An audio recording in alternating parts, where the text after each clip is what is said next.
there, Kapowians, and welcome back to Kings Comics for another big episode of Kapow. I'm Sonya. And I'm Al. Now today we're going to be focusing on the main thing that eats up my wallet every single week, collected editions and graphic novels. Absolutely. Now look, I love following a series every week or every month, but there's something really satisfying about sitting down and going through a whole story arc all in one go, and we've got some pretty awesome collected editions today. Indeed we do. We've got crime noir meets demons in Damned, we've got corruption meets revolution in Scarlet, and we've got engineer meets talking cat in reMIND. And Ray will be looking at Kotonoha no Niwa, or Garden of Words, so there is a lot going on. A lot going on is something of an understatement, so let's get right to it. Indeed. We've looked at a few titles recently that have bridged that gap between crime noir and the supernatural, titles like 10 Grand or Chin Music, and it seems to be a mix that works quite well. Now we can add another one to this subgenre with Damned, written by Cullen Bunn with art by Brian Hurt. The genres certainly do blend easily, but I think that gangsters and demons and, well, demon gangsters are always going to be an easy sell. Like Chin Music, Damned takes place in Prohibition-era America, so it's got that really classic feel. Complete with Tommy guns, big cigars, and three-piece suits. And being crime noir, the story simply must revolve around a private detective whose big mouth gets him into all manner of trouble. But Eddie is different from your run-of-the-mill gumshoe because when he dies, he doesn't stay dead. In fact, the first person to touch his dead body dies themselves and he springs back to life. The result of a demonic curse that actually proves to be something of a boon in Eddie's line of work. It does. Now, in true crime noir fashion, our hero gets stuck in the middle of an imminent gang war when he takes on a job for Alphonse Big Al Alighieri, the head of one of the major crime families, who is also a natty dresser and a demon. Now, I've never seen a demonic entity in a three-piece suit, but quite frankly, I like it. In fact, the whole black and white visual style by Hurt is spot on. I know what you mean. It was like watching one of the old Bogart classics like The Maltese Falcon or The Big Sleep.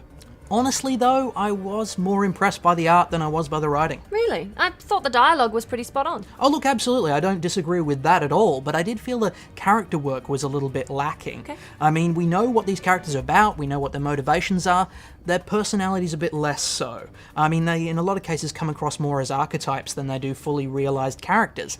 And that broadly can be forgiven, not so much in the case of the lead character. I mean, Eddie, he's entertaining, he's dryly witty, all those things that you want from this sort of character, but he still comes across as a little bit hollow, and that did hold it back for me a tiny bit. I mean, don't get me wrong, I still really enjoyed reading this, and I am still giving it a borrow. Okay, I don't know how much character exploration you need in a story about demon gangsters. I mean, we do know these characters, and if they do come across as archetypes, I think it's just a means to push the story forward at quite a cracking pace. I had a lot of fun reading this. I'm going to give this one a buy. Immensely enjoyable to read, and I think quite true to its genre. Hey Ray. Hi Sonya, hi guys. Now you've brought a film along for us this time. I did, yes. It's called Kotonoha no Niwa, otherwise known as The Garden of Words in the West. Now this film was officially released a couple of weeks ago in Japan, and we follow Kapow, who is training to become a shoemaker. He skips school one day and disappears into a Japanese-style garden where he begins to work on his new shoe creations. While there, he meets a mysterious older woman named Yukino. Then, without arranging the times, the two start to see each other again and again, but only on rainy days. They deepen their friendship and their relationship and open up to each other more and more. But soon enough, the end of the monsoon season approaches. It sounds pretty enticing, doesn't it? Yeah. Well, this film is directed by Makoto Shinkai. Now, if he hasn't appeared on your anime radar yet, then I think it's time you upgraded your hardware. Yeah, he's got a number of titles under his belt, and in a few reviews he's been kind of touted as the next Miyazaki, which is something that he said is a bit of an overestimation, really. Well, that's humble of him. It is. Man, I hate it when reviewers, reference like that. He's his own person creating his own work, as he sees fit. I mean, how can he be the next someone else? He's not Miyazaki version 2.0. Look, I can understand why they would, because there's definitely an influence of Miyazaki there, but I would argue that what, emerging anime artists, whether it be a director or otherwise, isn't influenced by Studio Ghibli. But look, as absurd as all that sounds, I would still liken him to another director, that of Terrence Malick, because they're both, very heavy on narration, and they're both very visual storytellers. And with both their works, there's a profound exploration of relationships, coupled with a finite observance of everyday life that compounds to inject the simplest of scenes with a sudden burst of rapport between the viewer and film. Only with Shinkai, because it's animated, all these elements have been contemplated over and pre-considered, so it's still amazing that he captures that essence. It's a testament to his craft. It is, and what's left is undeniably poetic. Absolutely. He has a beautiful perception and understanding of film, and this anime is visually stunning. The movement of the wind, sky, rain, and water are animated superbly, together with the characters and their expressions. Not to mention the exquisite use of light, whether it be the reflections of neon on glass or the time of day washing all that it touches with an array of rich tones. Even the detail of the pencil scratching away on the paper is so vivid it creates a visceral experience. His choice of images was so impressive, I couldn't stop saying wow to myself. What did you think of the characters, Sonya? Look, honestly, I loved them both. Yes. Kapow is a beautiful soul with a maturity beyond his years, and the seemingly nonchalant Yukino is magnetic despite her own personal demons. It's really lovely to see how these characters are enchanted together. And I love the script. Yes. And when you put the visuals together with this unexpected soundtrack, it becomes something quite poetic and quite a work of art, really. Absolutely, yes, that's exactly what I was thinking. It strikes a very similar chord to his earlier masterpiece, 5 centimeters per second. And if you haven't seen that, then you have to go watch it. Now, go on, go watch it. It's all right, we'll wait. I'll wait.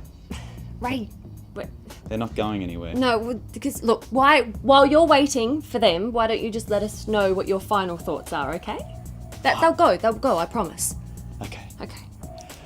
Well, whether it be a beautiful piano piece that's stringing together images like a film clip, or the variety of sounds that the rain makes on different surfaces, the sound is compelling. Like a Malick, I think it will polarize audiences. I don't think anyone would argue that it's a visual feat, but I think that some might think that it has some pacing issues and it might, lack some depth. But from my opinion, it's an outstanding anime. It's an outstanding film in almost every aspect.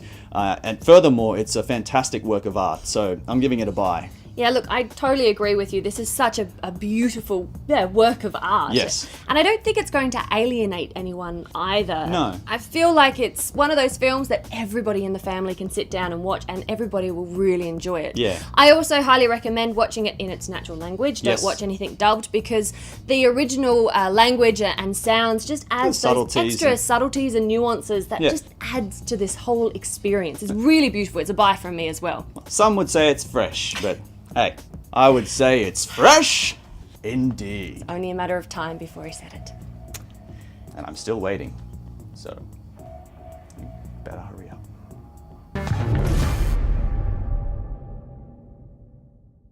The next book that we're looking at, we actually picked up due to a request on the YouTube comments. That's right. So let that be a lesson to you. If you want us to look at something, let us know.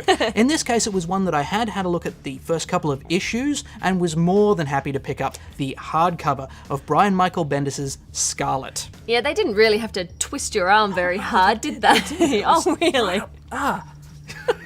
Bendis teaming up with Alex Maleev again is a pleasant prospect to anyone who enjoyed their run on Daredevil, which, incidentally, I did. Good. In this title, they take on police corruption and social revolution in a way that really challenges the reader rather than allowing them to be passive observers. Yeah, this kind of direct-to-reader narration is oddly enough not something you see that much of. No. Although we did see it in issue 1 of Astro City, which we're reviewing on our SF channel this week, so check that out. What it achieves here is a sort of complicity with Scarlet's actions. As long as you keep reading, you're accepting her methods and the revolution that she's pushing for. A revolution that has been kicked off by both the murder of her boyfriend by a policeman and by the stubborn refusal of society to accept the level of corruption among the people who are supposed to be protecting them. And while I love me a revenge story, this is actually something more than that. Yeah. It puts me in mind of movies like Network or comics like The Nightly News, where the lead character is really after genuine social change and upheaval. Yep. However, as a result, this first volume does struggle slightly under the weight of its own themes, especially in the second half. Yeah, while it starts quite brilliantly, it does slow down in that later half, and it almost illustrates Scarlet's reluctance to take that next step in her social revolution. True. But plot-wise, it does feel just a little disappointing. Nevertheless, Maleev's art style of drawn-over live actors works extremely well and makes even the quieter moments of this book quite captivating. It does drive home that gritty, realistic feel to the story, and again is quite challenging. And all the things that I love about Bendis' writing style are definitely here as well, Yeah. particularly the snappy, self-referential dialogue. I'm awaiting the second volume to see whether this deceleration at the second half of this one was just due to necessary setup for something amazing in the second. So I'm still definitely giving this a buy. It starts really well. It does. The one thing that did confuse me with this were the covers. You can look through all the cover variants in the back of this hardcover, and they almost all show a more sexed up action hero version of Scarlet than you actually get in the story, where she mostly comes across as a regular person in a bizarre situation. Although maybe that is a societal critique in itself.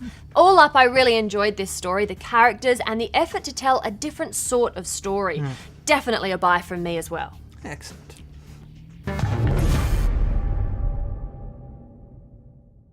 reMIND is a story about a lighthouse engineer called Sonya. It's already awesome in my It's a book. buy from you.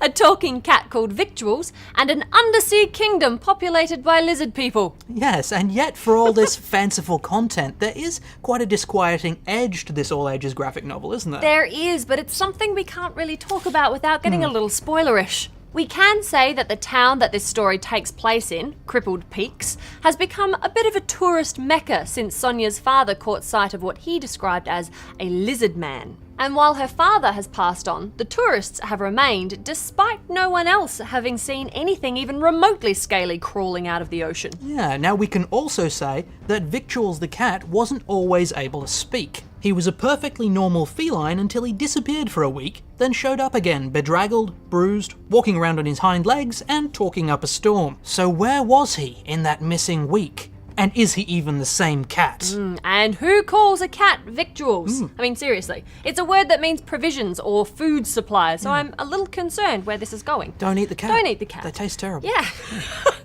Honestly, though, this is the only thing that had me frowning in this title. Creator Jason Brubaker has delivered a spellbinding story, which, although is an all-ages read, there are some genuinely chilling concepts in this, so it makes it quite a gripping read as well. Plus, it's quite beautiful. True, the painted look to reMIND is instantly endearing, as are the character models.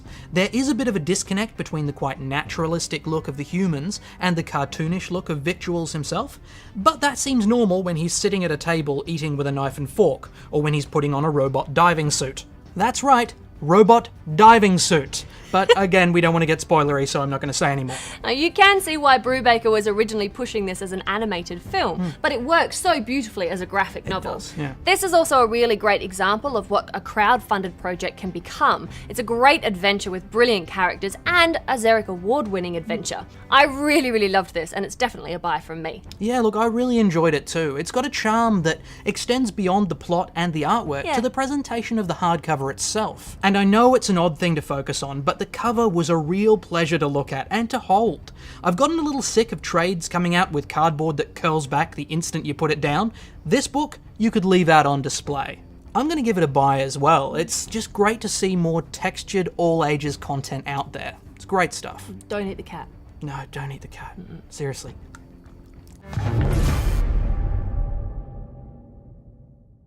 So, as we come to the end of another episode of Kapow, remember guys, you still have time to enter the competition to win a complete set of this year's Free Comic Book Day comics, thanks to Kings Comics. Now that is around 50 comics. It's a lot. Count them. Don't. It would take too long. So make the postage worth our while by telling us about the first comic you remember reading, either on Facebook, Twitter, or on the YouTube comments. We will be announcing the winner next week, which, incidentally, is our 50th episode.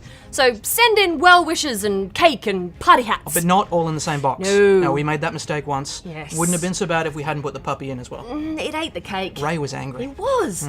But until next week, guys. Bye.